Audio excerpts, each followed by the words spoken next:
Hi, welcome to another reading for the Greater Lehigh Valley Writers Group in support of the Easton Book Festival. My name is Rachel Thompson, a longtime member, and I will read for you a short story from my published anthology, Stalking Kilgore Trout. Stalking Kilgore is a collection of 21 short stories, some twisted, some speculative, and some literary. This non-sexual adult anthology has something to offend everyone, or at least giving one pause to think.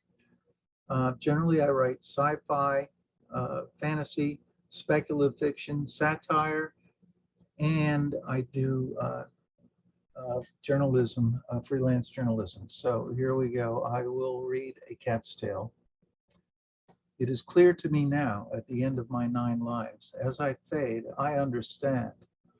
Had I known in the beginning, I would have failed more. I'd have been less of a cat. When I first met Edward, I was confused. I was a spirit, uncertain of my own nature, trapped inside a young black cat.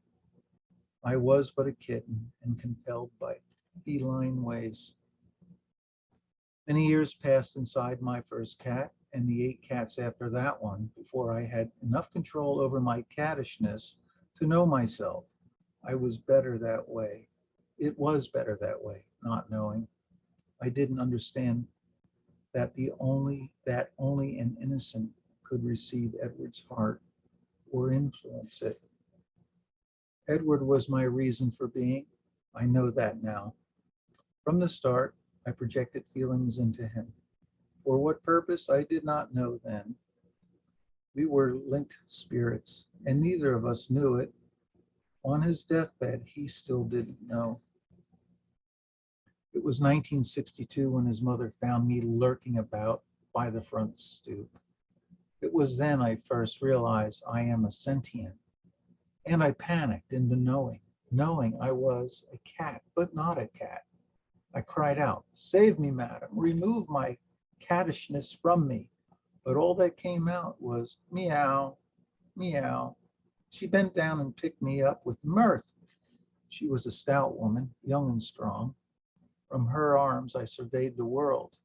Her home was a little post-war shitbox, as they called it. That is to say, a long, low ranch house, and very small indeed. I looked from her arms and saw a crude road carved out of a farmer's field. There were 2 other houses down the hill that men were building in this place, which was little more than a ruined cow pasture. Cows mooed from the field across that fresh gravel road, and I hissed all my confusion at them. That field was never subsequently developed. Such was my power, which I did not yet understand. When I died the second time, Edward's dad buried me there among the cow bones. Now, what shall I call you?" she said, holding me up by my cattish armpits. I dangled there, not knowing my own name. Lucky thing, them cows and cement trucks didn't squish you like a slug. Lots of slugs around here, mice too. You'll come in handy. Lucky for me and lucky for you. That's it. I'll call you Lucky. Then she took me in her arms and scratched me behind my ears. It felt nice. It felt right to be cattish. For the moment. Other cattish things came to me then. I felt a pang of hunger in my stomach. I tried to tell her, but all that came out was meow. "Oh, you're hungry, I see. Come inside and have a bite. Meet my son and daughter. No school for them yet." In a panic, I struggled to be put down, but my cattish stomach would not let me run from the idea of food. What could I do? I was a spirit in a flesh body, and that body needed sustenance. This much I knew, though I did not know how I knew it. I was whisked into the ranch house. The aluminum screen door snapped behind us as she carried me in. The bang of the door should have frightened me, but I saw a baby playing on the floor, a little boy in a cloth diaper and a dirty t-shirt. My heart leapt and my body followed. All at once I knew he was for me and I for him. But how did I know? I went to him and rubbed my cattish head on his face with joy. He giggled and said, "Kitty, kitty." "Ha, I'm the lucky one," Mother said. "You're just what I need to keep my 2-year-old entertained. Lucky, meet Edward." "Meow," I said. She proceeded into the kitchen, which was only a step away from the living room, and opened a can of tuna fish. The smell of it drove me into the kitchen. How disturbing. I had so little control over my own body. Cattishness was firmly in control, so I gobbled it up before I knew it. When I came to my right mind again, I realized this family was poor. This shabby little house, although new, was cheap. The clothes they wore were rags, and the beat-to-hell furniture was probably picked from a local dump. That can of tuna fish was a sacrifice. Wouldn't her husband be cross when he got home from work? I decided right then and there I would fend for myself and not cost them any more than necessary. I decided to become a mouser that day. As soon as I was less of a kitten, I would proceed. I dedicated myself to be the little boy's best pal as further repayment. I had found an awareness of my place in life, although I did not understand exactly what my role was. The cattishness in me ruled my body, usurped my mind. But one thing was clear. I was for that boy Edward, and he was for me. Somehow, behind it all, I knew he was my charge. Call it instinct, not cattish instinct, mind you, but an inner knowing. Over the years of his youth, I taught him humanity, such as kindness to animals and others, and to love in small ways. I comforted him when he was spanked or sick or failed his test. I curled at his feet when he drew pictures or read books or watched TV. When he became complacent, I scratched him until he went outside to play. Outside, I'd follow him cattishly. Outside, I would warn him when the mean boy came around. Edward was deathly afraid of that bully.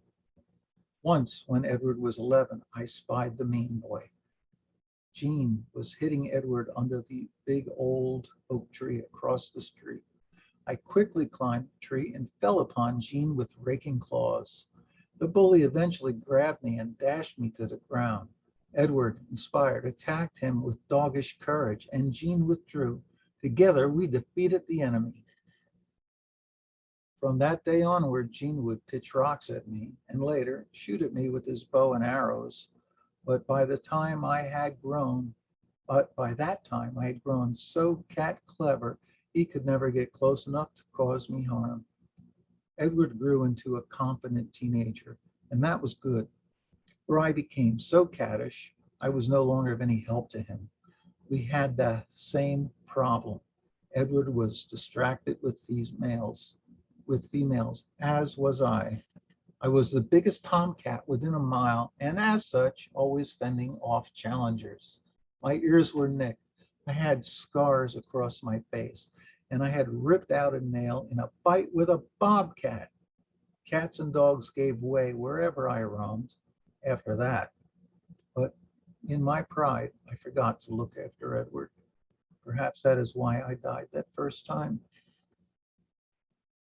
I was in the house that day, licking my paws and dressing my most recent wound, a gouge behind my ear where a hound dog had bitten me not long before. Edward came to me. He was 17 and in need of comfort. "Lucky," he said. This girl broke my heart.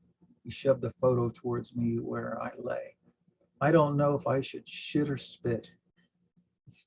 I was in no mood. The battle was still upon me, and my cattishness would not let me think straight. He reached for me soothingly, and I lashed out. I slashed his hand with a claw. "God dang cat," he leapt back. "What's your problem?" He swatted at me the way Mom did when I jumped on the kitchen table. I stood and hissed, raised the hair on my back. War was upon me again. I did not know what I was doing. "Great, when I need you, you turn on me just like Kathy. Screw you." Edward came at me. I tried to run for the cat door, but he kicked me viciously on my way out. The blow knocked me through the little flap and over the stoop's edge. I bounced off all 3 concrete steps on my way to the lawn. I was badly hurt. At 15 years old, a cat is practically ancient. My reflexes had failed me, or I would have not been so bad off. Such was the blow that knocked the cattishness right out of me. I lay there panting and thinking and dying. Then I remembered why I had come. I had come for Edward, and I had failed him in his need. I began to cry in my cattish way.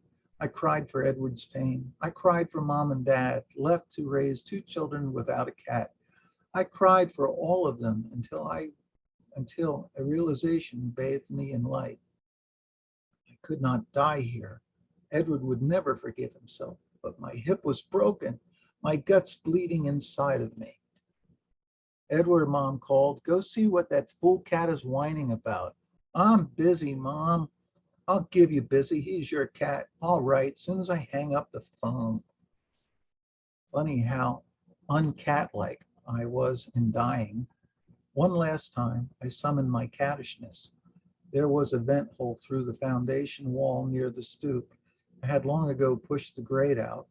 With my front paws, I dragged myself to the hole and crawled through. Mom, he's gone, ran off someplace. I'm going over Kathy's. I heard footsteps. His car's motor started. The gravel of the driveway crackled. Then the chirp of tires on pavement. He was gone. This would not do. They will smell me rotting.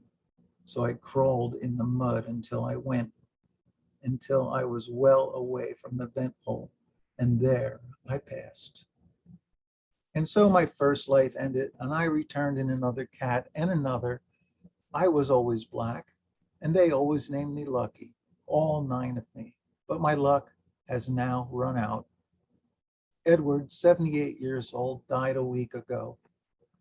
All during his cancer treatments, I laid in his lap. I did all I could to absorb his sickness, but to no avail. I got sick too.